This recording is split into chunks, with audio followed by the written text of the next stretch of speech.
அனைவருக்கும் வணக்கம். தமிழ்நாடு இனி தொடர் வகுப்பில் 175வது நிகழ்வு. கடந்த 2 கிழமைகளில் நாம் இந்த அரசியல் வகுப்பை நடத்த முடியல. வேறு நிகழ்ச்சிகள், வெளியூர் பயணங்கள். அதனால் நாம் இந்த முறை எடுத்துக்கொண்டிருக்கிற தலைப்பு கழகத்தோழர்கள் சிந்தனைக்கு. கழகம் என்பது திராவிட முன்னேற்ற கழகத்தை குறிக்கும். அந்த விளம்பரத்திலேயே அதை காட்டியிருக்கிறோம், கழகத்தோழர்கள் சிந்தனைக்கு.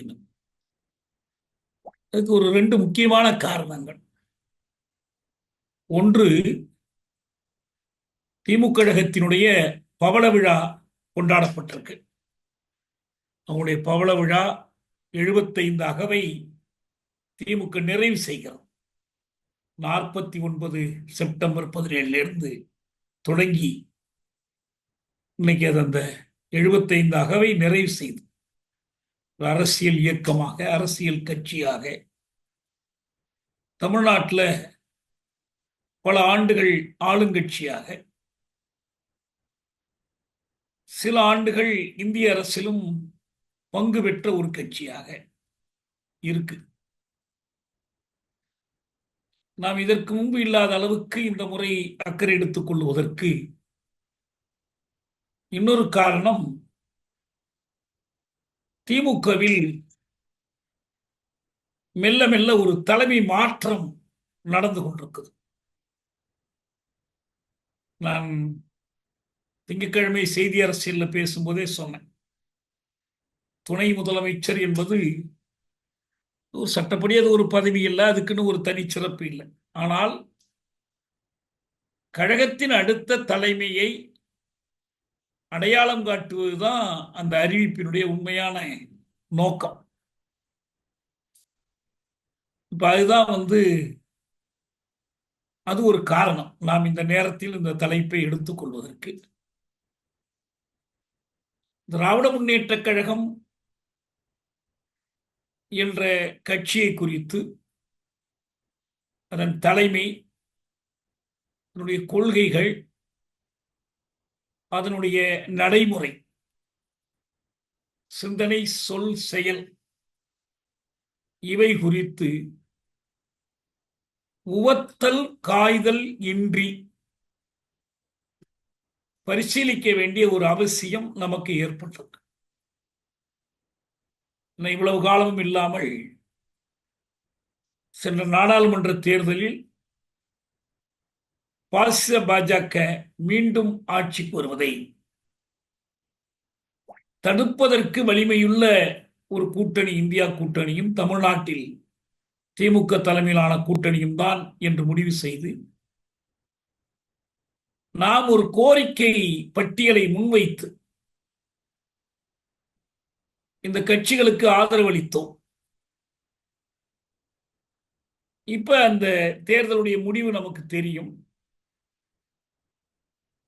மோடி 3வது முறை மோடி ஆட்சிக்கு வந்திருக்கிறார். பழைய பெரும்பான்மை இல்லை என்றாலும் RSSஓ பாஜகவோ இந்த தேர்தலோடு முடிந்து போய்விடவில்லை. அவர்கள் இழந்த வலிமையை மீட்டுக் கொள்வதற்கும் மீண்டும் ஆட்சிக்கு வருவதற்கும் அவங்களுடைய வேலை திட்டங்களை நிறைவேற்றுவதற்கும் தொடர்ந்து முயற்சி செய்வார்கள். அப்ப நாம் இதை எதிர்த்து போராடி ஒரு வரம்புக்குட்பட்ட வெற்றியை ஈட்டியிருக்கிற குடியாட்சி ஆற்றல்கள், சமூக நீதி ஆற்றல்கள், அவர்கள் அந்த தேர்தலோடு கடமை முடிந்தது என்று கை கழுவி விட்டு வேறு வேலைக்கு போக முடியாது. எனவேதான் நமக்கு பாயசத்துக்கு எதிராக நின்ற, புறநிலையில் நிற்க வேண்டி வந்த அந்த ஆற்றலை பற்றி நமக்கு ஒரு கவலை இருக்கிறது. மிக எளிதாக அரசியலை மிக எளிமைப்படுத்தி, ஓவர் சிம்பிளிஃபை பண்ணி இது திராவிடமா தமிழாங்கிற போராட்டம் என்றோ திமுக ஆட்சியினுடைய குற்றம் குறைகளை எதிர்ப்பது பற்றிய ஒரு அரசியல் என்றோ குறுக்கி பார்க்கக்கூடாது. ஒவ்வொன்றுக்கும் இடம் இருக்கு அரசியல்ல, இது எல்லாத்துக்கும் இடம் இருக்கு. திராவிடம் பற்றி விவாதிக்கலாம், இந்திய தேசியம் பற்றி விவாதிக்கலாம், இந்துத்துவம் பற்றி விவாதிக்கலாம், இடதுசாரி கொள்கைகள் பற்றி விவாதிக்கலாம். எல்லா விவாதங்களுக்கும் நடுவில் நாம் என்ன செய்ய வேண்டியிருக்குன்னா, அரசியலில் உடனடி கடமையை பற்றி கவலை கொள்ளணும். தமிழக அரசியலிலும் அனைத்து இந்திய அரசியலிலும் இன்று முதன்மை முரண்பாடாக இருப்பது பாஜக தலைமையிலான இந்துத்துவ ஆட்சிக்கும் மக்களுக்கும் இடையில் இருக்கிற அந்த முரண்பாடு. திராவிட முன்னேற்ற கழகம் என்ற இந்த அரசியல் இயக்கம், மாநிலத்தில் ஆளுங்கட்சியாக இருக்கிற இயக்கம், இந்திய அளவில் எதிர்தரப்பு கூட்டணியில் இடம்பெற்றிருக்கிற இந்த இயக்கம், அதை பற்றிய ஒரு ஆய்வு உடனடி கோணத்திலும் நீண்டகால அடிப்படையிலும் தேவைப்படுகிற ஒன்றாக இருக்கிறது. நம்ம தேர்தலின் போதும் பார்த்தோம், அதற்கு பிறகும் பார்க்கிறோம். பாஜகவும் திமுகவும் ஒன்றுதான். இது இன்னொரு பாசிஸ்ட் கட்சி என்று ஒரு நியாய ஆவேசத்தோடு குற்றஞ்சாட்டுகிறவர்கள் இருக்கிறாங்க. இப்ப காவல்துறை நடந்து கொள்கிற விதம், மோதல் கொலைகள், சித்திரவதைகள், காவல் நிலைய சித்திரவதைகள், தொழிலாளர் போராட்டங்கள் பற்றிய அணுகுமுறை,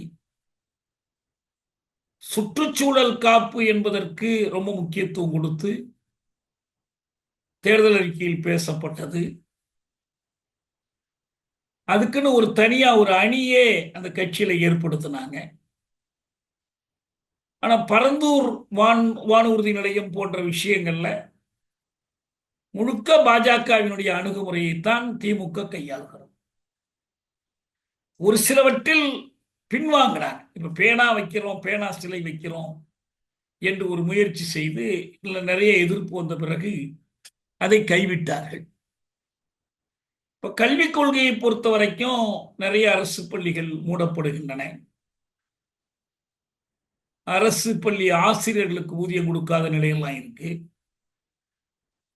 இந்திய அரசினுடைய கல்விக் கொள்கைக்கு நாங்கள் மாற்று கல்விக் கொள்கையை கொண்டு வருகிறோம் என்று ஒரு குழு அமைத்து, இந்த குழு அறிக்கை கொடுத்த பிறகும் அந்த அறிக்கையை வெளியிடாமலோ நடைமுறைப்படுத்தாமலோ, இப்ப கூட டெல்லிக்கு போயிருக்கும்போது ஸ்டாலின் என்ன சொல்றாங்கன்னா, இந்திய அரசினுடைய அந்த புதிய கல்விக் கொள்கையில் நல்ல அம்சங்களை நாங்கள் செயல்படுத்தி கொண்டிருக்கிறோம் என்றுதான் அவர் சொல்றார்.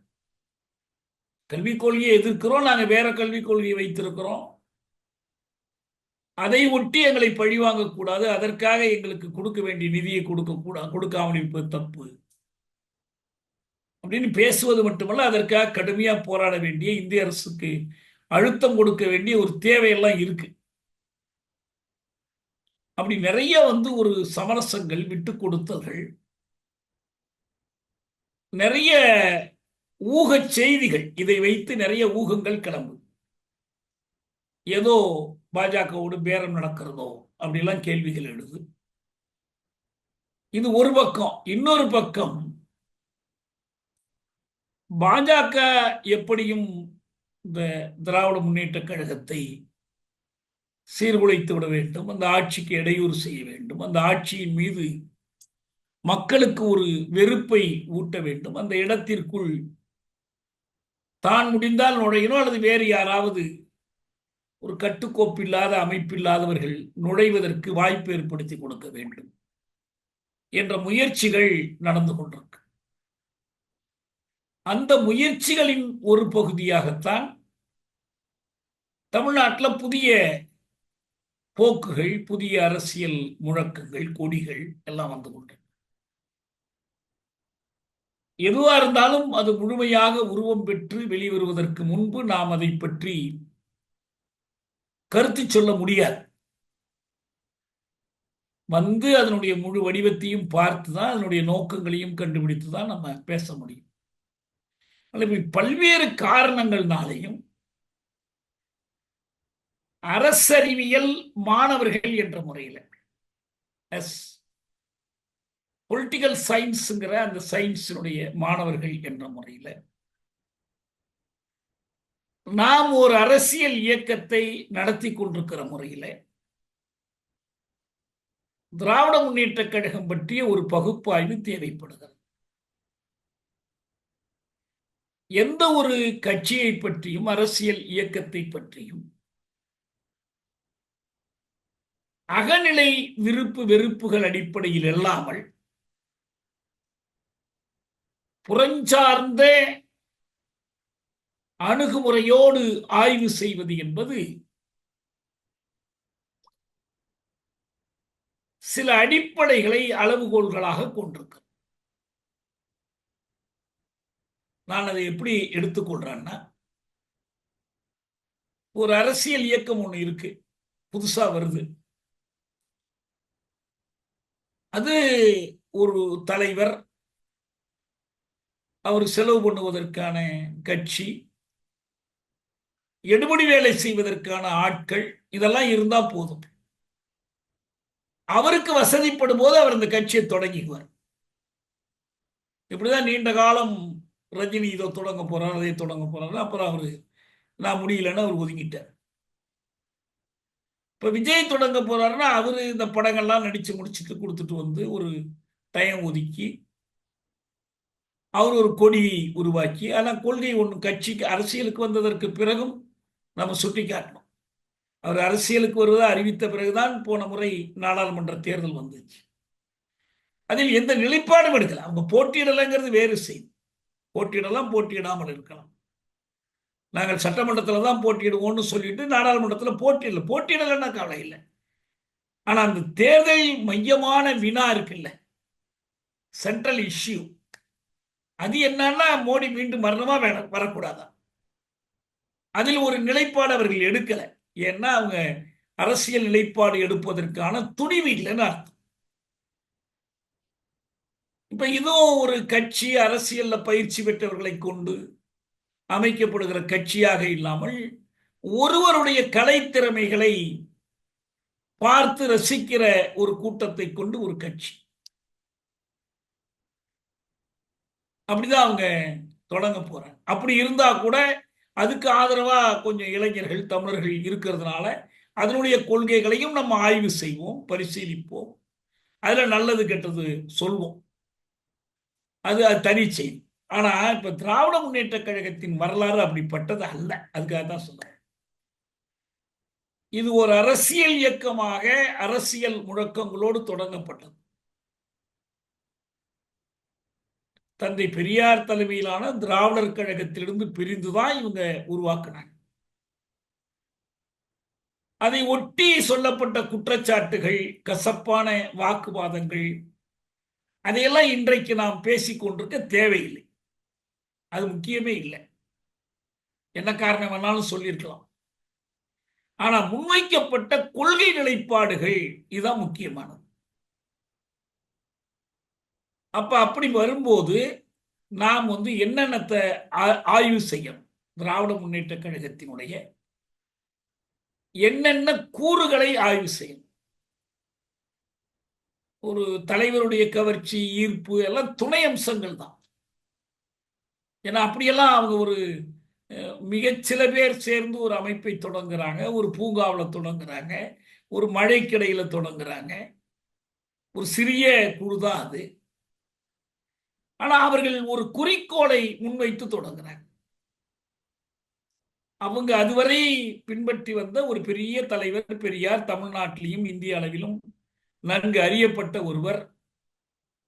அவர் ஏற்கனவே பத்திரிகைகள் நடத்தி கொண்டிருக்கிறார், ஊர் ஊரா கூட்டம் பேசி கொண்டிருக்கிறார். அவர்களிடமிருந்து பிரிந்து இவங்க தொடங்குறாங்க. இவங்க எல்லாம் இளைஞர்களா தொடங்குறாங்க. அப்ப ஒன்று குறிக்கோள், திராவிட முன்னேற்ற கழகத்தினுடைய குறிக்கோள் அன்று என்ன, இன்று என்ன. இரண்டு கொள்கை, எதை கொள்கையாக வைத்து தொடங்குறாங்க. இந்த குறிக்கோளை அந்த கொள்கையிலிருந்து தான் விளக்க முடியும். 3, அவர்களுடைய வழிமுறை, இந்த குறிக்கோளை அடைவதற்கான பாதை என்ன. அப்ப இந்த வழிமுறைக்கு பொருத்தமான அமைப்பு முறை, இப்ப குறிக்கோள், கொள்கை, வழிமுறை, அமைப்பு முறை என்ற அடிப்படையில் திராவிட முன்னேற்ற கழகத்தினுடைய இந்த 75 ஆண்டு கால வரலாற்றை புறஞ்சார்ந்து ஆய்வு செய்வது நம்முடைய நோக்கம். இந்த கோணத்தில் மட்டும்தான் நம்ம ஆய்வு செய்ய போறோம். வேறு துணை காரணங்கள், வேறு குற்றச்சாட்டுகள், பழிகள், அதுக்குள்ள நம்ம போகல. அது தேவையும் இல்லை, நமக்கு இன்றைய சூழலில் தேவையில்லை. 75 ஆண்டுகளில் இந்த குறிக்கோள், கொள்கை, வழிமுறை, அமைப்பு முறையில் ஏற்பட்டிருக்கிற மாற்றங்கள் என்ன? மாற்றமே கூடாது என்பதல்ல. மாற்றம்னா வெறும் அமைச்சரவை மாற்றம் மட்டும்தான் மாற்றம் என்பதும் இல்லை. குறிக்கோள் மாறலாம், கொள்கை மாறலாம், அமைப்பு முறை, வழிமுறை எல்லாமே மாறலாம். அது வகுத்து கொண்ட, வரையறுத்து கொண்ட அந்த குறிக்கோளுக்கு தேவையான ஒரு மாற்றமாக இருக்கும்போது அதுல குறையில்லை. அது செய்யணும், செஞ்சாதான் சரியாகும். தொடங்கும் போது வைத்திருந்த ஒரு குறிக்கோள் வளரலாம், வளர்ந்து செல்லலாம். இப்ப காங்கிரஸ் கட்சி ஆரம்பிக்கும் போது ஒரு ஆக்டேவியன் ஹியூம் என்ற ஒரு ஆங்கிலேயரே தொடங்கும் போது கூட அது ஒன்றும் விடுதலைக்கான இயக்கமாக தொடங்கப்படலை. அது தொடங்கப்பட்டது இந்த ICS போன்ற உயர் பதவிகளில் இந்தியர்களுக்கு இடம் கொடுக்கணும்னு தொடங்கப்படுது. ஆனால் அந்த கட்சியினுடைய அதனுடைய பேரவையில் கூடியவர்களுடைய வர்க்க சார்பை எல்லாம் எடுத்து போட்டு இந்தியா டுடே நூலில் ரஜினி பாமிதன் சொல்றாரு, இவர்கள்தான் பிரித்தானிய குடியேற்ற நாடாக இருக்கும் போதே வளர்ந்து வந்து கொண்டிருந்த இந்திய தேசிய முதலாளிகளுடைய கருத்தியல் பிரதிநிதிகள். இவங்கெல்லாம் பெரும்பாலும் பொறியாளர்களா இருக்கிறாங்க, அதிகாரிகளா இருக்காங்க, வழக்கறிஞர்களா இருக்கிறாங்க, ஒரு படித்த நடுத்தர வர்க்கம். இன்னும் சொல்ல போனால் இந்திய சமூகத்தில் சீர்திருத்தத்தை விரும்பக்கூடிய, அதே நேரத்தில் பிரித்தானிய ஆட்சியை எதிர்த்து கொள்ள முடியாது, பிரித்தானிய ஆட்சி தயவோடு இந்த சீர்திருத்தங்களை நாம் செய்ய முடியும் என்று நம்பக்கூடிய ராஜாராம் மோகன் ராய், பிபின் சந்திர பால், ஈஸ்வர சந்திர வித்யாசாகர், இவர்கள்தான் இந்த தேசிய முதலாளிகளுடைய அன்றைய சமூக பிரதிநிதிகள், சமூக கருத்தியல் பெயராளர்கள், நல்ல தமிழ்ல சொன்ன என்று அவர் விளக்குவார். அதனால இயல்பாகவே அது எப்படி வளர்ந்து போனுச்சுன்னா, இந்த தேசிய முதலாளி வர்க்கத்தினுடைய, அன்றைக்கு இந்திய சமூகத்தினுடைய நடுத்தர வர்க்கத்தினுடைய, அது வளர்ந்து செல்லுகிற போது இயல்பாகவே அது பிரித்தானிய வல்லரசோடு மோதிக்கொள்ள வேண்டிய ஒரு தவிர்க்க முடியாத நிலைமை ஏற்படுகிறது. ஏன்னா பிரித்தானிய வல்லரசு என்பது இந்த தேசிய முதலாளித்துவத்தின் வளர்ச்சிக்கு தடையா இருக்கு. சந்தைக்கு அவர்களுக்குள் போட்டி இருக்கிறது. இதெல்லாம் அந்த முதல் உலக போருக்கு முந்தைய காலம் வரைக்கும் தீவிரமாக முற்றி இந்த 1905 சுதேசி இயக்கம், பிறகு வந்த காலங்கள், அடுத்தடுத்து வந்த இயக்கங்கள், ஒரு 14 மீண்டும் அதே பிரித்தானிய அரசோடு அவர்கள் உடன்பாடு கண்டு பிரித்தானிய அரசு போரில் வெற்றி பெறுவதற்கு ஒத்துழைப்பு கொடுத்து, ஆனா 18 போர் முடிந்ததற்கு பிறகும் இவர்கள் நினைத்த காரியங்கள் நடக்காத போது மீண்டும் மோதிக்கொண்டு அதை ஒடுக்குவதற்கு ரோலர் சட்டம், ஜாலியன் வாலாபாக் என்று அந்த வரலாறு தனியா போகுது. ஒரு இயக்க வரலாற்றை, அதனுடைய தொடக்கத்தையும் அதனுடைய வளர்ச்சியையும் எப்படி புரிந்து கொள்வது என்பதற்கு இந்த ரஜினி பாமிதத் இந்திய தேசிய காங்கிரசினுடைய தோற்றம், வளர்ச்சி பற்றி எழுதியிருப்பது பயனுள்ள ஒரு படிப்பினை. எப்படி பார்க்கணும் இதை? திராவிட முன்னேற்ற கழகத்தினுடைய இந்த தோற்றம் வளர்ச்சி, அதுக்கு முன்னதாக திராவிடர் கழகத்தினுடைய தோற்றம் வளர்ச்சி குறித்து ஒரு சமூக அறிவியல் கண்ணோட்டத்தில்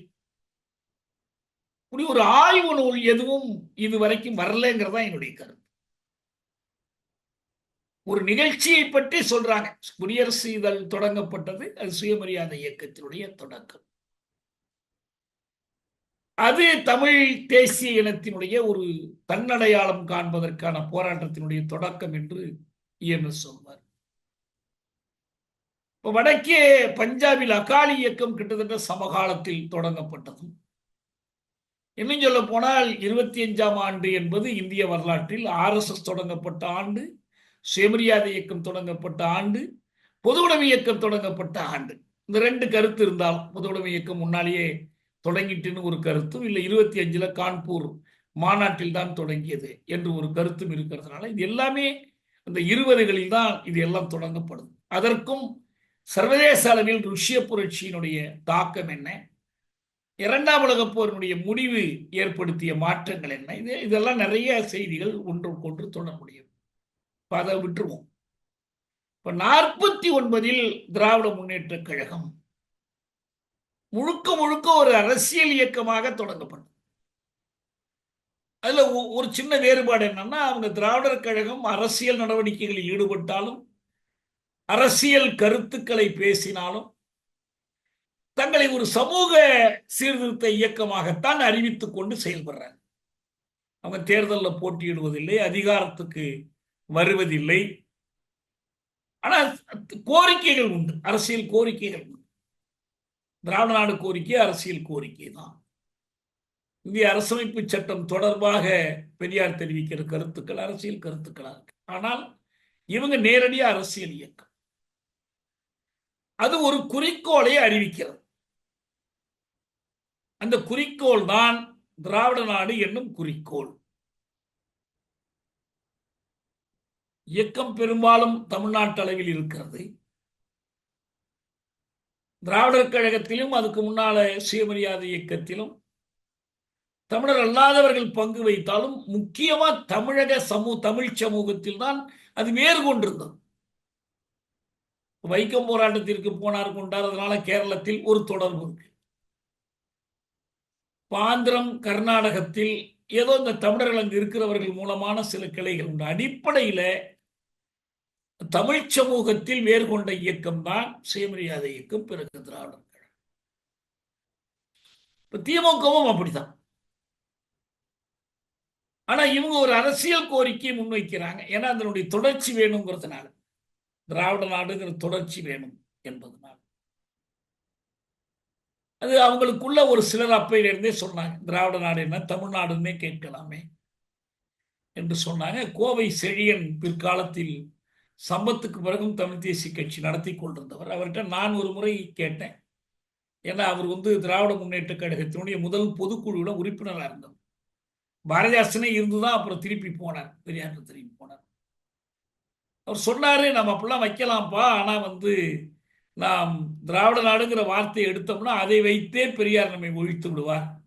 எனவே பிற்காலத்தில் பார்க்கலாம், இப்ப இதே இருக்கட்டும்னு அவர் சொன்னார். ஆனா உண்மையில் அண்ணா திராவிட நாடுங்கிற இந்த கருத்தை பல வகையிலும் நியாயப்படுத்தி, மொழி வழி பிரிந்து இன வழி கூடுவோம், ஒவ்வொரு மொழி பேசுகிற பகுதிக்கும் தன்னாட்சியோடு கூடிய ஒரு திராவிட கூட்டாட்சி அமைப்பு பல காலத்தில் பலவிதமான விளக்கங்கள் கொடுத்திருக்காரு. மொத்தத்தில் அது திராவிட நாடு தனிநாடு கோரிக்கை தான் குறிக்கோள். அவங்களுடைய குறிக்கோள் அதுதான். அதற்காக தமிழ் மக்களை திரட்டுவதற்கு அவர்கள் சமூக நீதி கருத்துக்கள், அதே போல மொழி சார்ந்த நம்முடைய கொள்கைகள், மொழி கொள்கை, அப்புறம் பணத்தோட்டம் போன்ற நூல்களில் வெளிப்பட்ட கட்டற்ற முதலாளிய சுரண்டலுக்கு எதிரான கொள்கை. இன்னும் சொல்ல போனா சோசியலிசம்னே சொன்னாங்க. காங்கிரஸ் கட்சி சோசியலிசம்னு பேசிய போது ஆவடி மாநாட்டில் சோசியலிச பாணி சமுதாயம் என்ற ஒரு புதிய சொற்றொடரை நேரு அறிமுகப்படுத்துறார். ஏன்னா சோசியலிசம் தான் அறிவிக்க சொல்றாங்க, இன்னும் சில பேர் அறிவிக்க முடியாதுங்கிறாங்க. இது இன்னும் சொல்ல போனா கான்ஸ்டியூண்ட் அசம்பிளிலேயே இந்த விவாதம் நடக்குது. ஏன் இந்தியாவை சோசியலிச குடியரசாக அறிவிக்க கூடாது என்று கேட்டவர்கள்லாம் இருக்கிறாங்க. ஆனா இங்க ஆவடி மாநாட்டில் அவங்க சோசியலிஸ்டிக் பேட்டர்ன் ஆஃப் சொசைட்டி என்றெல்லாம் சொல்லி, யார் உண்மையிலேயே சோசியலிஸ்டுகள்? அண்ணா நாங்கள் உண்மையான கம்யூனிஸ்டுகள், மாஸ்கோவுக்கு பார்ப்பேன் செல்வேன், மாலெங்கோவை பார்ப்பேன் என்றெல்லாம் பேசுறாரு.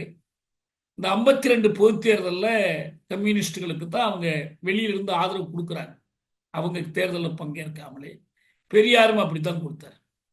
இந்த விவாதங்கள்லாம் நடக்கும்போது கலைஞர் ஒரு நாடகம் எழுதினார். அந்த நாடகத்தினுடைய தலைப்பே காகித பூ தான். அதில் ஒரு பாட்டே வரும், அவரே எழுதினது. காகிதப்பூ மணக்காது, காங்கிரஸ் சோசியலிசம் இனிக்காது. இதான் என்னுடைய முழக்கமே. காகிதப்பூ மணக்காது, காங்கிரஸ் சோசியலிசம் இனிக்காது. இப்ப சோசியலிசம், பெண் விடுதலை, இந்தி திணிப்பை எதிர்ப்பது, மொழி உரிமை காப்பது, கல்வியை பரவலாக்குவது, இப்படி நிறைய அவங்க ஒரு கொள்கை வச்சிருந்தாங்க. குறிக்கோள் எல்லாமே திராவிட நாட்டை நோக்கி தான். திராவிட நாடு குறிக்கோள் இந்த மொழி, சமூக நீதி, இவை சார்ந்த கொள்கைகள். இதுக்கு என்ன வழிமுறை? அப்ப இதற்கு நாம் மக்கள் ஆதரவை திரட்ட வேண்டும். அறப்போராட்டம் மட்டும்தான் நடத்தும். ஒருபோதும் வன்முறையில் ஈடுபடக்கூடாது. வன்முறை தவிர்த்து தான் இந்த விடுதலையை நாம் சாதிக்கணும், திராவிட விடுதலையை சாதிக்கும். அப்ப வேட்டு முறையா ஓட்டு முறையா என்று கேட்டால், நாம் வேட்டு முறையை தேர்ந்தெடுக்கவில்லை, ஓட்டு முறையை தேர்ந்தெடுத்தோம் என்று அண்ணா பிற்காலத்தில் சொல்றார். ஆனா ஓட்டு முறையை தேர்ந்தெடுத்தாலும் கட்சி தொடங்கிய முதல் தேர்தல் 52 தேர்தல் அவங்க போட்டியிடவில்லை. திராவிட நாடு கோரிக்கையை ஏற்றுக்கொண்டு ஆதரிப்பதாக சொல்லக்கூடிய வேட்பாளர்களுக்கு ஆதரவுன்னு சொல்றாங்க.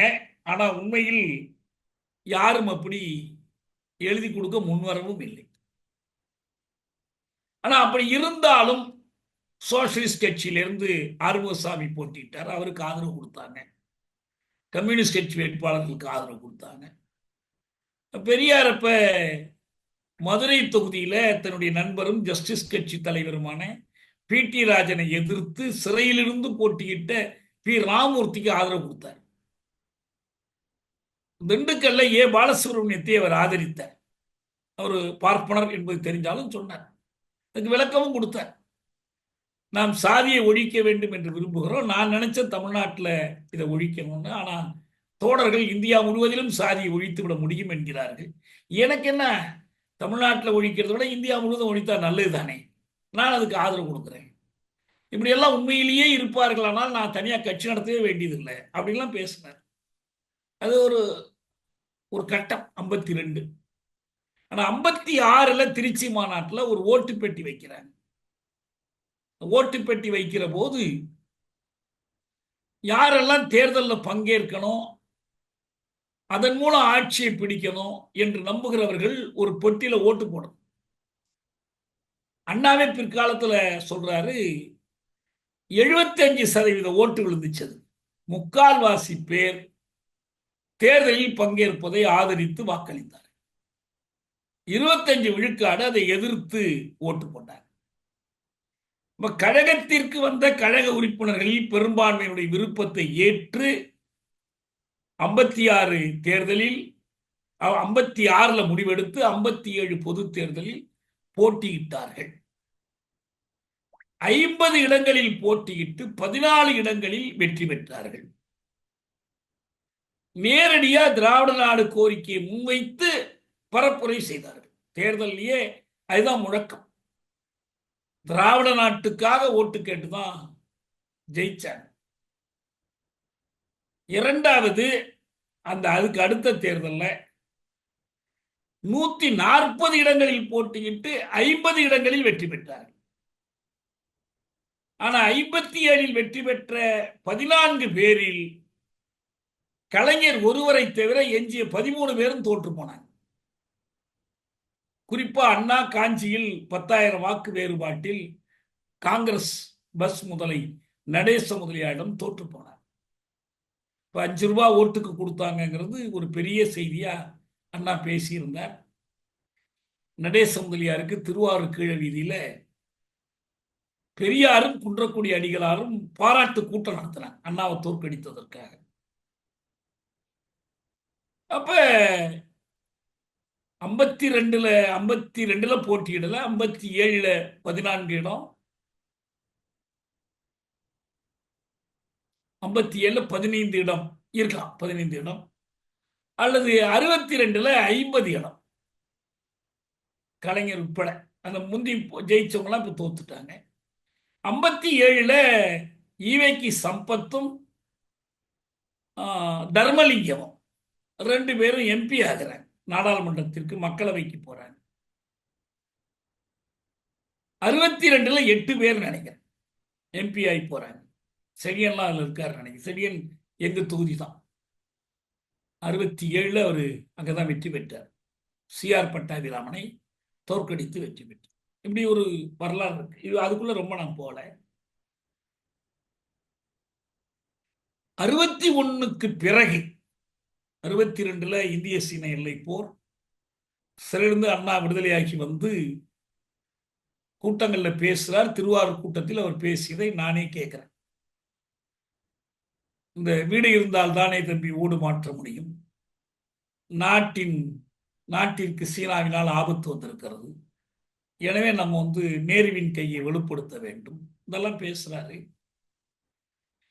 அதுக்கு பிறகு திராவிட நாடு கோரிக்கை ஒத்தி வைக்கிறாங்க, தள்ளி போடுறாங்க, அவ்வளவுதான், கைவிடல. போர்லாம் முடியட்டும், இந்தியாவுக்கு அந்த ஆபத்து விலகட்டும் என்று ஒத்தி போடுறாங்க. ஆனால் இந்திய அரசு தெளிவா தடை சட்டம் கொண்டு வர்றாங்க. பிரிவினை கோரிக்கை கூடாது, பிரிவினை கோரிக்கை பேசுகிற கட்சியை தடை செய்ய வேண்டும் என்று கொண்டு வர்றாங்க. அந்த சட்டம் கொண்டு வரும்போது அண்ணா பேசிய பேச்சு, நாங்கள் உங்களுக்கு ஆதரவு கொடுத்தோம், உங்கள் இறைமையை ஏற்றுக்கொண்டோம், இந்திய ஒருமைப்பாட்டை பாதுகாக்கணும்னு சொல்றோம், அப்படி இருந்தும் நீங்கள் இதுக்கு நீங்க தடை கொண்டு வர்றீங்க, எங்களை ஒழிக்க விரும்புறீங்க, இதுக்கு உங்களுக்கு உரிமை கிடையாது, எங்களுக்கு மாநிலங்களுக்கு இறைமை உண்டு, அதனால்தான் நாங்கள் ஒரு ஸ்டேட்டா இருக்கிறோம், எங்க இறைமையில் ஒரு பகுதியைத்தான் நாங்கள் இந்திய அரசுக்கு விட்டு கொடுத்திருக்கிறோம், ஆனா உங்கள் இறைமையை நாங்கள் ஆதரிக்கிறோம், ஆனா எங்கள் இறைமையை நீங்கள் ஏற்க மறுக்கிறீர்கள் என்று பேசிய பேச்சு. நான் அண்ணா அறிவாலயத்திலே ஒரு கூட்டத்தில் அந்த அவருடைய பேச்சை படிச்சு காட்டி நான் பேசியிருக்கிறேன் அண்ணா நூல்கள் வெளியீட்டின் போது. அப்ப இந்த தடை வந்ததற்கு பிறகு இப்ப அண்ணா பொதுக்குழுவில் பேசுவதற்காக எழுதிய ஒரு பேச்சு எண்ணி துணிக கருமங்கிற தலைப்பில் கையெழுத்து பிரதியை கலைஞர் பாதுகாத்து வைத்திருந்து 2003ல தான் அதை நூலாக வெளியிட்டாங்க. எனக்கு இன்னைக்குதான் அது கிடைச்சது. அதை பத்தி நிறைய பேசலாம். ஏன் அதை கைவிட்டோம் என்பதற்கான நியாயங்களை எல்லாம் அவர் சொல்றார். இப்ப அந்த கைவிட்டதற்கு பிறகு கட்சியினுடைய கொள்கை சட்டதிட்ட புத்தகம்னு சொல்றாங்க. சட்டதிட்டங்கள்ல திராவிட நாடு குறிக்கோள் என்பதற்கு பதிலாக மாநில சுயாட்சியை குறிக்கோளாக அறிவிக்கிறாங்க. மாநில சுயாட்சி என்பது தமிழினத்தினுடைய அடிமை நிலை ஒழிவதற்கு போதாது என்ற அடிப்படையான மாநில சுயாட்சி கோரிக்கை அப்பையிலிருந்து இருக்கு. இந்திய அரசமைப்பு சட்ட வரலாற்றிலேயே 1935 வருடத்திய கவர்மெண்ட் ஆஃப் இந்தியா ஆக்டை இயற்றுகிற போது அதை பெடரல் கான்ஸ்டிடியூஷன் என்றுதான் பிரித்தானியர்கள் சொன்னார். மாகாணங்களுக்கு சுயாட்சி கொடுக்கிற ஒரு சட்டம். அப்படிலாம் கொடுக்கலன்னு குறை சொன்னாங்க காங்கிரஸ் தரப்புல, காந்தி எல்லாம் சொன்னாங்க. நீங்க ஹானரபிள் ப்ராவின்சஸ், ஆனா ஹானரபிள் முனிசிபாலிட்டிஸை கிரியேட் பண்ணிருக்கீங்கன்னு காந்தி சொன்னார். ஆனா இன்னும் சொல்ல போனா இப்ப பிற்காலத்துல யோசிச்சு பார்க்கும்போது இந்த 35ஆம் வருட சட்டத்துல கல்வி தொடர்பான அதிகாரம் மாகாணங்களிடம்தான் இருந்துச்சு. இப்ப இருக்கிற மாதிரி இல்லை. அந்த பொதுப்பட்டியலுக்கு மாத்தினதெல்லாம் பிற்காலத்துல இந்திய அரசமைப்பு சட்டத்திலேயே அதுல ஒரு பகுதியை மாநிலங்கள்ல இருந்து எடுத்துட்டாங்க. ஆனா அன்னைக்கு அந்த முதல் சட்டத்தின் போது கல்வி என்பது மாநில அதிகாரம் தான். மாகாணம்னு அன்னைக்கு பேரு, அதுக்கு தான் கொடுத்தாங்க. அதனால அப்பயே இருந்துச்சு. 49 இவர்கள் இந்த முடிவை எடுக்கிற போது ஏற்கனவே அரசமைப்பு பேரவையில் விவாதங்கள் நடந்துகிட்டு இருக்கு. என்ன வரப்போகுது அதுலங்கிறதெல்லாம் தெரியும். இந்த அரசமைப்பு சட்டத்தை பெரியார் ஏற்றுக்கொள்ள மறுத்திருக்கிறார். 47 அதிகார கைமாற்றத்தையே அவரு போலித்தனமானது என்று மறுத்திருக்கிறாரு. அண்ணா பெரியாருடைய அந்த வரையறையைத்தான் வேறு விதமா சொல்றாரு. ஆனால் என்ன பண்றாருன்னா, மக்கள் கொண்டாடும் போது நாம் அதை எதிர்த்து நிற்க கூடாது, துக்க தினமா கடைபிடிக்க கூடாது, அதுலதான் மாறுபடுற. மற்றபடி இந்த சுதந்திரத்தை உண்மையிலேயே சுதந்திரம் வந்துடுச்சுன்னு ஒத்துக்கொண்டு அந்த அடிப்படையிலிருந்து அவர் அந்த கருத்தை சொல்லல. எனவே இந்த கோரிக்கையை 49 மட்டுமல்ல, அரசமைப்பு சட்டம் 50 வந்துடுச்சு. 50 ஜனவரி 26 இந்தியா குடியரசு ஆயிடுச்சு. சொல்ல போனா 49 நவம்பர் 26 சட்டத்தில் என்ன இருக்க போது எல்லாருக்கும் தெரியும். இன்னைக்கு வரைக்கும் இந்திய அரசமைப்பு சட்டத்தினுடைய முகப்புரையில அந்த தேதி தான் இருக்கு. 49 நவம்பர் 26 அன்று இதை நாங்கள் ஏற்றுக்கொள்கிறோம், இந்திய மக்களாகிய நாம் எங்களுக்கான அரசமைப்பாக இதை ஏற்றுக்கொள்கிறோம் என்றுதான் இருக்கு. அதனால ஒன்றும் தெரியாதெல்லாம் இல்லை. 50, 51, 52 தேர்தல், பிறகு 57, 61 வரைக்கும் இதில் எந்த மாற்றமும் இல்லை. அரசமைப்புல என்ன இருக்குன்னு தெரிஞ்சுதான் அந்த கோரிக்கையை வலியுறுத்திட்டு இருக்கிறாங்க. திராவிட நாடு கோரிக்கை. தடை சட்டம் வந்துச்சுன்னா அது அமைப்பை அழித்து விடும். அதுதான் எண்ணி துணிக கருமோன்னு அவருக்கு தலைப்பு கொடுக்கிறார். நம்ம ஆயிரக்கணக்கானவர்கள் 50,000, 1,00,000 பேர் சிறைக்கு போக நேரிடலாம். அதனாலையும் இந்த கோரிக்கை வலுப்பெறும்னா பரவாயில்ல, இல்லை, இந்த கோரிக்கை வலுப்பெறாது, இந்த அமைப்பை அழித்து விடுவார்கள். அதுவும் நம்ம 57 இவ்வளவு ஓட்டுகள் வாங்கணும், 62 ஆளுங்கட்சியை விட நமக்கான இடைவெளி குறைவு தான். அவங்க ஒரு 40 லட்சம், 45, 50 லட்சம்னா நம்ம 35 லட்சம் வாக்குகள் பெற்றிருக்கிறோம். விரைவில் நாம் ஆட்சியை பிடிப்போம் என்று நடுநிலையாளர்கள் கணித்துக் கொண்டிருக்கிறார்கள். அந்த நேரத்தில் நாம் இந்த தடைக்கு எதிர்த்து நின்று இந்த கோரிக்கையை வலியுறுத்தினால் இந்த அமைப்பு அழித்து போகும். அமைப்பு வளரணுமே தவிர அழியக்கூடாதுன்னு நினைக்கிறேன் என்று எத்தனையோ காரணம் சொல்றார். இப்ப அது கோழைத்தனம்னு வர்ணிக்கிறவங்க இருக்கிறாங்க. அறிவியலுக்கு புறம்பா இருக்குது. ஒரு குறிக்கோளுக்காக தான் அமைப்பை தவிர அமைப்புக்கு ஏற்ப குறிக்கோள் அல்ல. ஆனால் அந்த அமைப்பு அதே குறிக்கோளுக்கான காரணங்கள் அப்படியே இருக்கிறதாவும் சொல்லிட்டு, காரணங்கள் மாறவில்லை ஆனால் முழக்கத்தை மாற்றிக் கொள்றோம் இந்த தடைக்காகனா சரி, வேற ஒரு பேர்ல அதை முன்வைக்கலாம், அமைப்பு பேரை மாற்றி கொண்டு வைக்கலாம், எத்தனையோ வழிகள் இருக்கலாம். ஆனால் முடிவெடுத்துட்டார். அது வரைக்கும் அந்த குறிக்கோள் தான் நிற்கிது. அதுக்கு பிறகு மாத்திர சட்டத்திட்டங்கள்ல ஒரு மாற்றம் செய்து இந்த அமைப்பின் குறிக்கோள் தனி நாடு அல்ல, திராவிட நாடு அல்ல, மாநில சுயாட்சி வேண்டும் என்று கருதும். மாநில சுயாட்சி வேண்டும் என்று கருதினாலே அதனுடைய பொருள் என்னன்னா, இந்தியாவில் மாநில சுயாட்சி இல்லைன்னு அர்த்தம். இது மாநில சுயாட்சி தான் என்று சொன்னால் எப்படி அதை கேட்க வேண்டிய அவசியமே இல்லை. அதான் இந்த குறிக்கோள். இது இந்த குறிக்கோள் என்ற வரையறையில முதல் கட்டம் 49, 50 திமுகவினுடைய சட்டத்திட்டங்கள் முதலாக வரையப்பட்ட காலம். இரண்டாவது கட்டம் 63. ஒரு புதிய சட்டத்திட்டம் இயற்றப்படுது. இதில் ஒரு மூன்றாவது கட்டம் வருது. அது என்ன? அண்ணா மறைந்ததற்கு பிறகு 69 அண்ணா இறந்துட்டார். அவர் இறக்கும் போது இருந்த பார்வை என்ன? ஏன்னா அவர் 67 மாநில ஆட்சி அமைக்கிறார். தமிழ்நாடு பெயர் மாற்ற தீர்மானம், இந்த சுயமரியாதை திருமணங்கள் செல்லுபடியாகும் என்ற முடிவு, இன்னும் சில முக்கியமான முற்போக்கான முடிவுகள் எடுக்கிறாங்க. இன்னும் சிலவற்றை எடுக்க முடியாமலும் போகுது. அது தனிச்சை, அதுக்குள்ள நம்ம போகல. இந்திய அரசமைப்பு சட்டம் பற்றிய அண்ணாவின் பார்வையன்.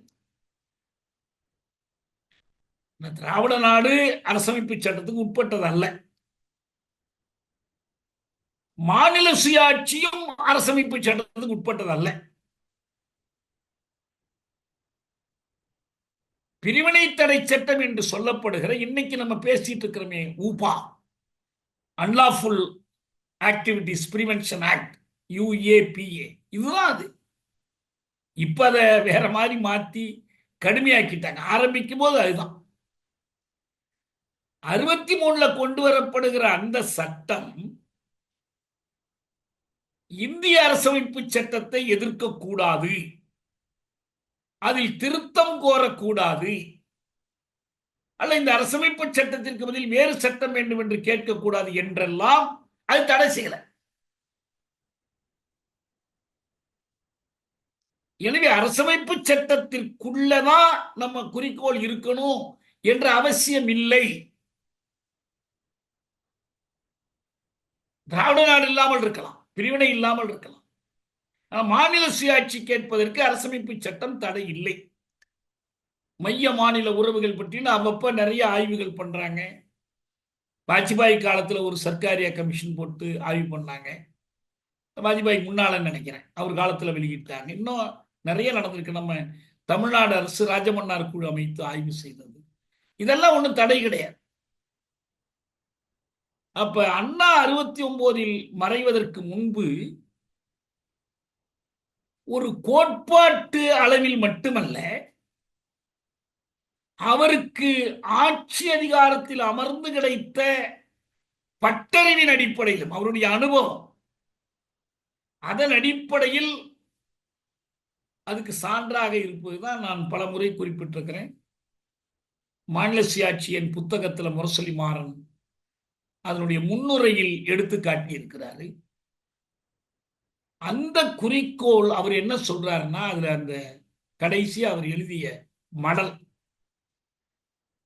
69 ஜனவரி 14 பொங்கல் விழாவை முன்னிட்டு அவர் எழுதி, அது தமிழிலும் ஆங்கிலத்திலும் வெளிவந்துச்சு, இப்போ வரைக்கும் இருக்கு. அதுல என்ன சொல்றாருன்னா, இந்திய அரசமைப்பை பற்றி தெளிவா ஒரு கருத்து சொல்றார். நம்ம கூட இப்ப அண்மை காலத்துல அரசமைப்பு பற்றி விவாதம் பண்ணிட்டு இருக்கிறோம். அந்த கடைசியா வந்த சிந்தனையாளன் இதெல்லாம் ஆணைமுத்துவினுடைய இந்திய அரசமைப்பு சட்டம் ஒரு மோசடிங்கிறத பத்தி நான் எழுதியிருக்கிறேன். நம்ம போடுவோம், மடல்ல விரைவில் போடுவோம். அந்த சட்டம் பற்றி அண்ணாவினுடைய பார்வை என்ன, அது அவருடைய கடைசி மடல்ல இருக்கு. அவர் என்ன சொல்றாருன்னா, இந்த constitution, this constitution leads to diarchy through the back door, கொல்லைப்புற வழியாக இரட்டை ஆட்சியை நுழைக்கிறது. முக்கியமா மாநில சுயாட்சி கோரிக்கைக்கு ரொம்ப முக்கியமானது இது. தனிநாடு கோரிக்கைக்கு நான் சொல்லல, மாநில சுயாட்சி கோரிக்கை முக்கியமான. என்ன பண்ணுதுன்னா, கொல்லைப்புற வழியாக இரட்டை ஆட்சியை நுழைக்கிறது. டயார்கின்னா என்ன? பிரித்தானியர் காலத்தில் கொண்டு வரப்பட்ட அரசமைப்பு சட்டத்துக்கு முந்தைய சீர்திருத்தங்கள், மின்டோ மார்லி சீர்திருத்தம், மாண்டேக் சென்ஸ்போர்ட் சீர்திருத்தம், இந்த சீர்திருத்தங்கள் வழியாக மாகாண அரசுகளை அமைக்கிறாங்க. அந்த மாகாண அரசு எப்படி இருக்கும்னா, ஆளுநர் கையில் அதனுடைய அதிகாரம் இருக்கு. அவங்க கவர்னர் தான் அதிகாரம் வச்சிருப்பாங்க. இதை தவிர அவங்க என்ன பண்ணுவாங்கன்னா, தேர்ந்தெடுக்கப்பட்ட சில உறுப்பினர்களை அமைச்சர்களாக்கி அவர்கள் கையில் அதிகாரம் கொடுப்பாங்க. அப்படி ஒரு சிலருக்கு அதிகாரம் கொடுத்து அவர்களையும் அமைச்சர்கள் ஆக்குவாங்க. முக்கியமான அதிகாரங்கள் ஆளுநர்கிட்ட இருக்கும், இவங்கள்ட்ட இருக்கும். பிற்காலத்தில் அவங்களுக்குள்ள ஒருத்தர் முதலமைச்சராக கூட வருவார். ஆனா அதிகாரம் ஆளுநர் கையில இருக்கும். இந்த இரண்டு அதிகாரங்களும் இணைந்திருக்கிற முறைக்குத்தான் டயார்கின்னு பேர். அதுதான் இரட்டை ஆட்சி. தேர்ந்தெடுக்கப்பட்ட அமைச்சரவை கையில் மட்டும்தான் அதிகாரம் இருக்கும்னா டயார்கி இல்லை. ஆனால் தேர்ந்தெடுக்கப்பட்ட அமைச்சர்கள், தேர்ந்தெடுக்கப்படாத நியமனத்தின் மூலமாக வருகிற ஆளுநர், இவர்கள் அதிகாரத்தை பகிர்ந்து கொண்டு அனுபவிப்பது. அது இந்த அமைச்சர்களுக்கு மேல ஆளுநர் இருப்பார். இதான் டயார்கி, இதான் இரட்டை ஆட்சி. இந்த இரட்டை ஆட்சி முறைதான் நீங்க 1909, 1921 அல்லது 1937 அதெல்லாம் மட்டும் இல்லை, 52, 57 எல்லாம் கடந்து 67 வரைக்கும், அண்ணா முதல்வராக தேர்ந்தெடுக்கப்படுகிற காலம் வரைக்கும் இந்த இரட்டை ஆட்சி முறைதான் கொல்லைப்புற வழியாக நுழைக்கப்படுகிறது. இதுதான் இந்த அரசமைப்பு. இப்ப இந்த அரசமைப்பின் கீழ் ஒரு இரட்டையாட்சி முறையில் நாம் ஒரு அரசமைப்பதால், நாம் ஒரு முதலமைச்சராவதால், நாம் ஒரு அமைச்சராவதால் என்ன பயன் என்று தம்பி நீ கேட்கலாம். உன் கேள்வி நியாயம்தான். அப்படி கேட்டால் நமக்கு என்ன விடை கிடைக்குதுன்னா, இந்த அறிவார்ந்த நம்முடைய மக்கள், தமிழ் மக்கள், அவர்களுக்கு இந்த உண்மையை உணர்த்துவதற்காக இது தேவைப்படுகிறது. உங்களுக்கு எல்லா நன்மைகளும் செஞ்சிருவோம், நம்ம அதிகாரம் வந்துடுச்சு, இதுதான் மக்களாட்சி என்று நீங்க நம்பாதீங்க. இது பழைய இரட்டை ஆட்சி தான் புது வழியில் தொடர்கிறது. இப்ப நம்ம ஆளுநர் ரவியால ஒரு நீட்டு சட்டத்தை தடுக்க முடியுது, வேற எத்தனையோ வேலைகளை அவர் செய்ய முடியுது. அதிகாரம் என்பது அமைச்சரவைக்கு பாதி, ஆளுநருக்கு பாதியா இருக்குதுங்கிறது தான் உண்மை. அமைச்சர்கள் மேல ஆளுநருக்கு ஆதிக்கம் இருக்கிறது. தேர்ந்தெடுக்கப்பட்ட அமைச்சரவை அவரால் ஆட்டி படைக்க முடிகிறது. அவர் தனி ராஜ்யம் ஒண்ணு நடத்திட்டு இருக்கிறார் கிண்டியில உட்கார்ந்து. ஏதோ இவரு ரவிகிட்டேந்து வந்த பிரச்சனை இல்லை. அண்ணா சொல்றாரு இது அரசமைப்பு சட்டத்திலேயே வர்ற பிரச்சனைங்கிறார். ஆனா ஏதாவது ஒரு கட்டத்தில் நாம் ஒரு திட்டவட்டமான முடிவை எடுக்க வேண்டி இருக்கும். A decisive moment will come. அது வரைக்கும் நாம் நம்ம மக்கள் புரிந்து கொள்வதற்காக இந்த முறையை தொடர வேண்டியதுதான். இதுதான் அண்ணா சொன்னது. அதுதான் பிற்காலத்தில் கலைஞர் வந்தாலும், எம்ஜிஆர் வந்தாலும், ஜெயலலிதா வந்தாலும், எடப்பாடி வந்தாலும், இப்ப மீண்டும் ஸ்டாலின் வந்தாலும், ஸ்டாலின் அதை உறுதி பண்றார். எப்ப இந்த திருவனந்தபுரத்துல சமூக நீதி கூட்டமைப்பு மாநாடு நடக்கும்போது இங்கிருந்து அவர் இணையத்தில் ஆற்றிய உரையில் சொல்றாரு, இப்போதும் இரட்டை ஆட்சி முறைதான் தொடர்கிறது, டயார்கி இன்னைக்கும் தொடர்கிறது. டயார்கி என்பது வெளிப்படையா வந்தாலும் மறைமுகமா வந்தாலும் இந்திய அரசமைப்பு சட்டத்தின்படி அது மாநில சுயாட்சிக்கு அடியோடு எதிரானது. மாநிலத்தின் இறையாண்மையை மறுப்பது. அண்ணா முதல்ல மாநிலங்களவை உரையில பேசும்போது, நான் திராவிட இனத்தை சேர்ந்தவனை, belong to the Dravidian stock என்று பேசினாரே, ஸ்டாலின் அதை திருப்பி இப்ப எடுத்து பேசினார் பாருங்க, எழுதினார் பாருங்க. அந்த பேச்சிலேயே சொல்லுவாரு, நாங்கள் ஒரு தனியா ஒரு இனத்தை சேர்ந்தவர்கள், எங்களுக்கு we want self determination, எங்களுக்கு சுயநிர்ணய உரிமை வேண்டும், தெளிவா சொல்றாரு. இதுல இப்ப பின்னால இவங்க எடுத்துக்காட்டும் போதெல்லாம் அதெல்லாம் விட்டுட்டாங்க, இந்த பேச்சை விட்டுட்டாங்க. நாட்டினுடைய வரலாற்றில் நாங்க பங்களிக்கக்கூடிய ஒரு முக்கியமான பங்கு இருக்குது என்றெல்லாம் சொல்லுவார். இது ரொம்ப ஆய்வுக்குரியது. திமுக கழகம் என்பது இன்றைய கழகம் பற்றி அக்கறை உள்ளவர்கள் அன்றைய கழகம் என்ன சொன்னுச்சு, என்ன செஞ்சிச்சு. இப்ப இந்த அதிமுக காரன் கொடியில அண்ணா படத்தை போட்டிருக்கிறானே, அந்த அண்ணா என்ன பண்ணாரு, என்னத்துக்கு அப்படி கையை காட்டிக்கிட்டு எல்லாத்தையும் பார்க்கணும். அப்ப இந்த இடத்துல நான் எதுக்கு சொல்ல வர்றேன்னா, அண்ணா காலத்திய நிலைப்பாடு இதுதான். அவருடைய இறுதி உயிர், வாழ்க்கையினுடைய இறுதி விருப்பம் இந்த ஒற்றையாட்சி முறையாக இந்திய அரசமைப்பை கருதுகிறார். இதை முடிவு கட்டுவதற்கு ஒரு தருணம் வரும்னு சொல்றார். அவ்வளவுதான். அது என்ன தருணம், எப்படி வரும், அது பத்தி ஒண்ணும் இல்லை. கலைஞர் 70 வந்த பிறகு திருச்சிராப்பள்ளியில் ஒரு மாநாடு கூட்டுறாங்க, திமுக மாநாடு. இந்த மாநாட்டில் தான் அவர் என்ன செய்யறாருன்னா, இந்த மத்தியில் கூட்டாட்சி மாநிலத்தில் சுயாட்சி என்ற முழக்கத்தை எழுப்புறார். இது ஒரு முக்கியமான வேறுபாடு. அண்ணா காலம் வரைக்கும் மாநில சுயாட்சி கோரிக்கை தான் இடம்பெற்றுச்சு. மத்தியில என்ன செய்யணும், இந்திய அரசை எப்படி மாற்றி அமைக்கணும், ஏன்னா அது இந்திய ஏகாதிபத்தியம் என்று அண்ணா அழைத்துக் கொண்டிருந்தார்.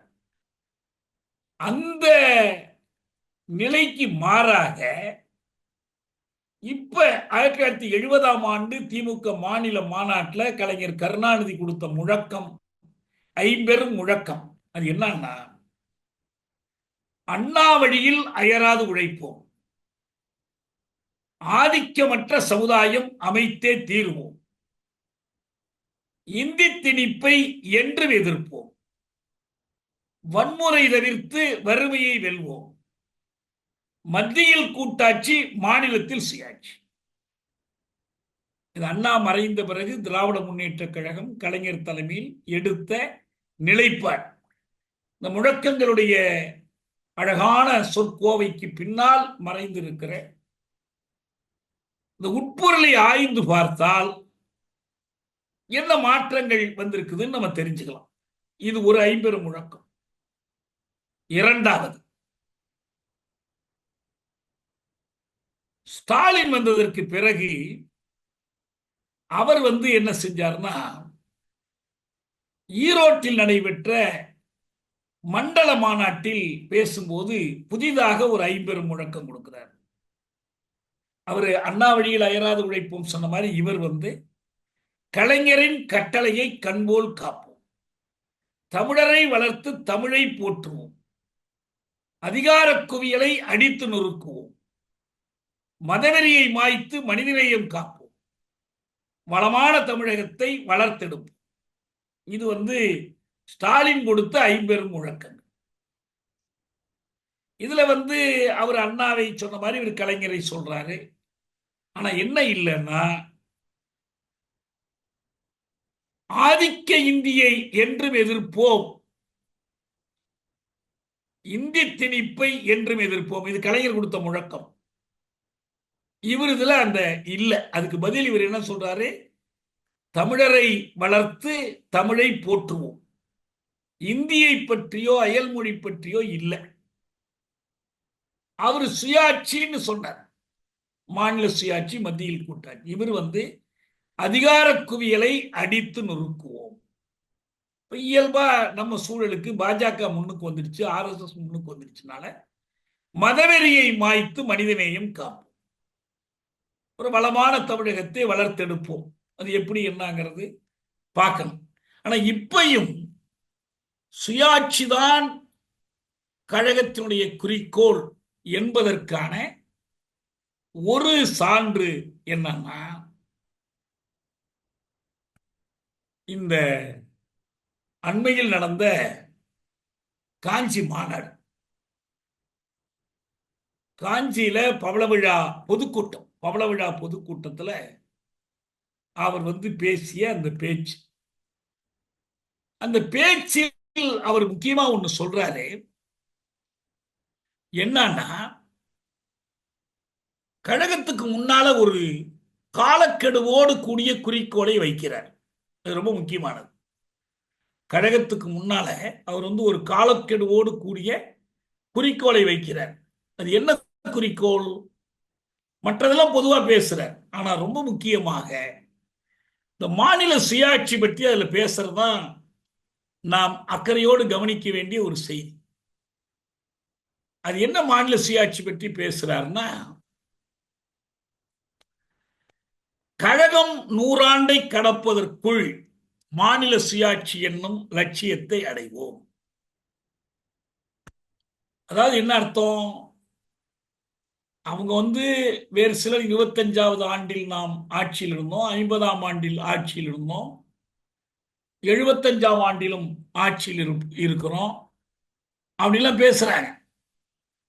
ஆனா 100ஆம் ஆண்டில் என்ன? 100ஆம் ஆண்டிலும் திமுக மாநில அரசாங்கத்திலேயே இருக்கும். அதாவது அண்ணா சொன்ன அந்த இரட்டை ஆட்சியில இவங்களும் அதிகாரத்தில் இருப்பார்கள் அப்படிங்கிற மாதிரி பொருளா?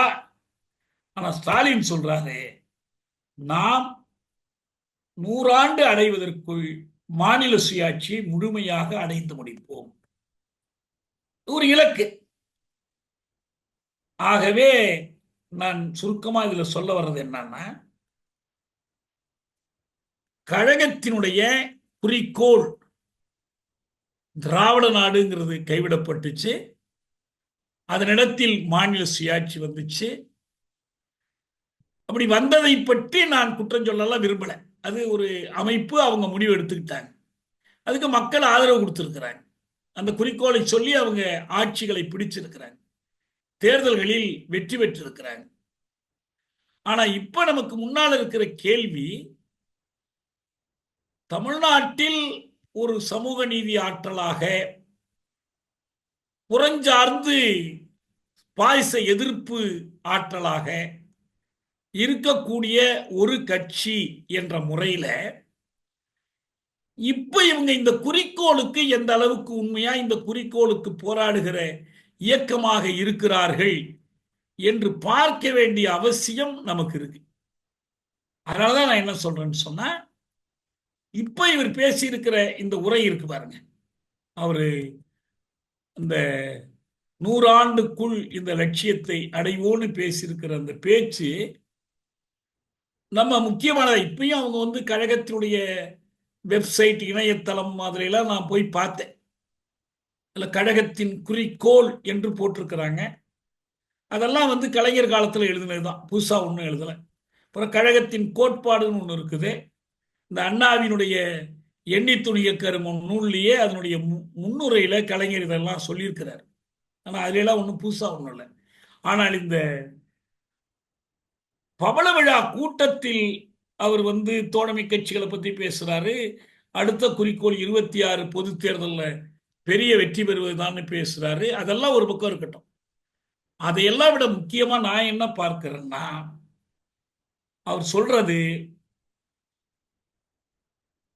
இந்த காஞ்சியில் பவள விழா பொதுக்கூட்டத்தில் அவர் சொல்றது என்னன்னா, நாம் வந்து அவர் அந்த பழைய நிகழ்ச்சி 49 செப்டம்பர் 17ஆம் நாள் இந்த இயக்கத்தை சென்னை ராயபுரம் ராபின்சன் பூங்காவில் பேரறிஞர் அண்ணாவும் அவருடைய தம்பிமார்களும் தொடங்கிய போது வானம் தன்னுடைய வாழ்த்துக்களை மழையாக பொழிந்தது.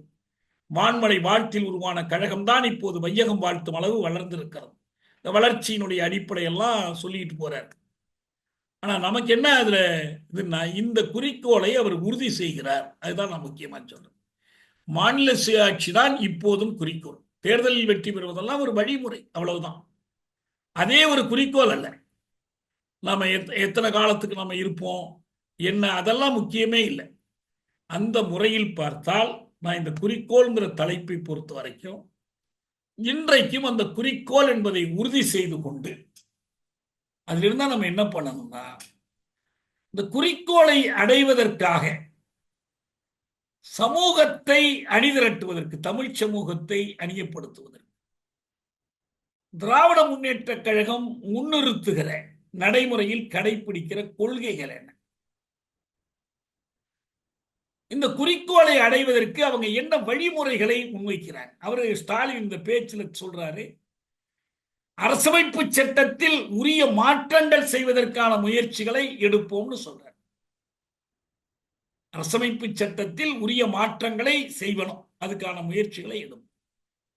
அரசமைப்பு சட்டத்தில் உரிய மாற்றங்களை செய்வதுன்னு சொன்னால் அதனுடைய பொருள், இப்ப ஏற்கனவே கலைஞர் ஆட்சி காலத்துல ஒரு இது போட்டாங்க, என்ன,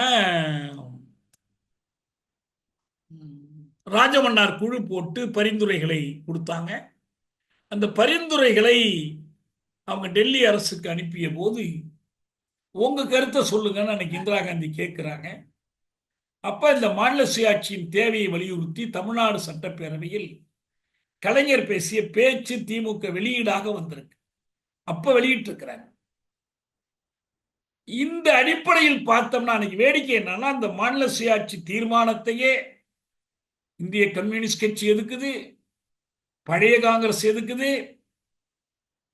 சுதந்திரா கட்சி எதுக்குது, எல்லாம் எதுக்குறாங்க. ஆனா இது அங்க அனுப்புறாங்க. அதோட சரி, அதுக்கு மேல அது மேற்கொண்டு அதை வலியுறுத்துகிற போராட்டங்களோ அதுக்கான இயக்கங்களோ இல்ல அதற்கேற்ற மாதிரி தேர்தல் கூட்டணிகள் அமைப்பதோ எதுவுமே நடக்கல. இப்பயும் அவர் சொல்றாரு, சட்டத்தை திருத்துவதற்கு ஆவணம் செய்வோம். என்ன, மோடிக்கு கடிதம் கொடுத்து செய்யறதா இல்ல மாநில சுயாட்சி கோரிக்கை உள்ள சக்திகளை திரட்டி, இதை பத்தி எல்லாம் தெளிவில்லை. எனக்கு இதுல நான் என்ன விரும்புறேன்னா, இன்றைக்கு அந்த வழிமுறை என்ன என்ற தெளிவு இல்லாததால் 25 வருஷத்துல தமிழ்நாட்டில் மாநில சுயாட்சி அடைவதற்கான வழிமுறை என்ன என்பதை ஸ்டாலின் தெளிவுபடுத்தல. ஆனா என்ன செஞ்சிருக்கிறாங்க, அடுத்தடுத்த தேர்தல் வெற்றிகளைத்தான் முன்னிறுத்துறாங்க. தேர்தல் வெற்றிகள் என்பது நீங்க குறிக்கோளை அடைவதற்கான ஒரு வழிமுறையாக இருந்தால் நமக்கு மறுப்பு இல்லை. வெற்றிகளும் தேவை உங்களுக்கு, மக்களுக்கும் தேவை. ஏன்னா இது இல்லைன்னா பாஜக வரும்னா பாஜக வரக்கூடாதுங்கிறதுக்காக தேவை. இல்ல ஒரு அகில இந்திய கட்சிகள் வரும், இல்லை தமிழ்நாட்டை ஒரு குழப்பமான சூழ்நிலைக்கு ஆளாக்கி பாஜக அதில் ஆதாயம் எடுக்கணும், தடுக்கிறதுக்கு தேவை. நமக்கும் இதை தவிர வேற ஒரு வழி தெரியல. ஆனால் அந்த வலிமை எதை சார்ந்து இருக்கு, அமைப்பு முறையில் ஜனநாயகம் இருக்கணும், வழிமுறைகளில் போர்க்குணம் இருக்கணும், மக்களை திரட்டி போராடுகிற வழிமுறை வேண்டும். முகத்துதியும் தலைமை வழிபாடும் ஒரு காத்திரமான இயக்கத்தை கட்டி அமைக்க உதவாது. இந்த தலைமை எப்படி கைமாறி செல்லணும் என்பதற்கான எந்த ஜனநாயக வழிமுறையும் இல்லை. உட்கட்சி ஜனநாயகம் இல்லை, பொதுவில் ஜனநாயகத்தை நீ மதிக்கிறது இல்லை. கையில் கிடைக்கிற ஆட்சி அதிகாரம் ஜனநாயக உரிமைகளை பாதுகாப்பதற்கு பதில் மாற்று கருத்துடையவர்களின் ஜனநாயக கருத்துக்களை உரிமைகளை நசுக்குவதற்கு தான் பயன்பட்டு இருக்கு. அதனால இதை பத்தி நம்ம இன்னும் கொஞ்சம் விரிவா பார்ப்போம். எனக்கு அந்த அண்ணா காலத்தில் எழுதப்பட்ட சட்டத்திட்டங்கள் தேடி கிடைக்கல எனக்கு. அதே போல அதை கைவிட்ட போது சட்டத்திட்டங்களில் செய்யப்பட்ட திருத்தம் அதுவும் கூட கிடைக்கல. இதை ஒட்டி தான் கழகம்னு சொல்லும்போது திமுக கழகம் மட்டுமல்ல, மறுமலர்ச்சி திராவிட முன்னேற்ற கழகம், அனைத்து இந்திய அண்ணா திராவிட முன்னேற்ற கழகம், இன்னும் விஜயகாந்தோட தேசிய முற்போக்கு திராவிட கழகம் வரைக்கும் வருது. அந்த திராவிடம்ங்கிறத ஒட்டிக்கிட்டு வருது.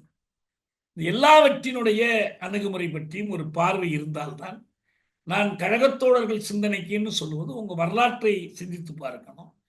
நீங்கள் அண்ணா காலத்தில் எடுத்த அந்த குறிக்கோளை சிந்தித்து பார்க்கணும். உண்மையிலேயே அந்த குறிக்கோளை நோக்கித்தான் நீங்கள் பயணப்படுகிறீர்களா? அதற்கான அரசியல் கல்வி உங்களுக்கு இருக்கிறதா? அதை வளர்த்துக் கொள்கிறீர்களா? அதற்கான அமைப்பு ஜனநாயகத்தை நீங்கள் வலியுறுத்துகிறீர்களா? அப்படிங்கெல்லாம் யோசிச்சு பாருங்க. ஒரு அரைகுறை அதிகாரம் படைத்த அண்ணா சொன்னது போல இரட்டை ஆட்சி அதிகாரத்தை நோக்கியே உங்கள் சிந்தனைகளும் அதற்குட்பட்டே எல்லாவற்றையும் செய்து முடித்து விட முடியும் என்ற எண்ணமும் இருக்குமானால், எவ்வளவு நேர்மையா இருந்தாலும் இறுதியில் அது தோல்வியை வெற்றியை பெறாது. தேர்தல் வெற்றிகளை பார்த்து நீங்கள் மயங்கி பிரமித்து போய் இருந்தால் ரொம்ப பரிதாபமான ஏமாற்றம் ஏற்படும். 71 தேர்தல் வெற்றியில் அவ்வளவு மயக்கத்தோடு இருந்தார் கலைஞர். அது 3 வருஷத்துக்குள்ளேயே மாறி போச்சு. 77 அந்த நிலை கிட்டத்திலே போக முடியல. இப்ப காங்கிரஸ் அப்படிதான் இருந்தாங்க. 67 வெற்றிக்கு பிறகு அசைக்கவே முடியாது. 14 பேர் தோக்கடிச்சாச்சுன்னு காமராஜர் மயங்கி இருந்தார். இந்திரா காந்திக்கு 77 என்ன, இப்ப கடைசியா நடந்த தேர்தல். அதனால தேர்தல் வெற்றிகளையே நீங்கள் நிரந்தரமா நம்பி, அதே தேர்தல் வெற்றிகளை பெறுகிற முறை என்ன? ஒரு தெளிவான ஒரு முடிவு, கொள்கை சார்ந்து மக்களை திரட்டி போட்டியிடுகிற வேட்பாளர்களுடைய வர்க்க நிலை என்ன, அவங்களுடைய வகுப்பு நிலை என்ன? இன்னைக்கு எந்த கட்சிக்காரரும் ஒரு பெரும் பணக்காரராக இல்லாமல் தேர்தலில் வேட்பாளராக அவரை நிறுத்த முடியுமாங்கிறதே கேள்விக்குறியாயிடுச்சு. அப்ப எப்படி அதனுடைய அமைப்பினுடைய இயல்பு எப்படி மாறி போயிருக்கு, இது எல்லாத்தையும் யோசிச்சு பார்க்கணும். ஏன்னா இந்த சில ஆவணங்கள் நாம் தேடிக்கொண்டிருக்கிறது, கிடைச்ச பிறகு நாம் இதையே மீண்டும் பேசுவோம். இதை பத்தி இன்னும் கொஞ்சம் ஆழமா போய் பேசுவோம். நான் இந்த வகுப்பை இத்தோடு நான் நிறைவு செய்கிறேன். நம்ம மீண்டும் அடுத்த வாரம் பேசுவோம். நன்றி.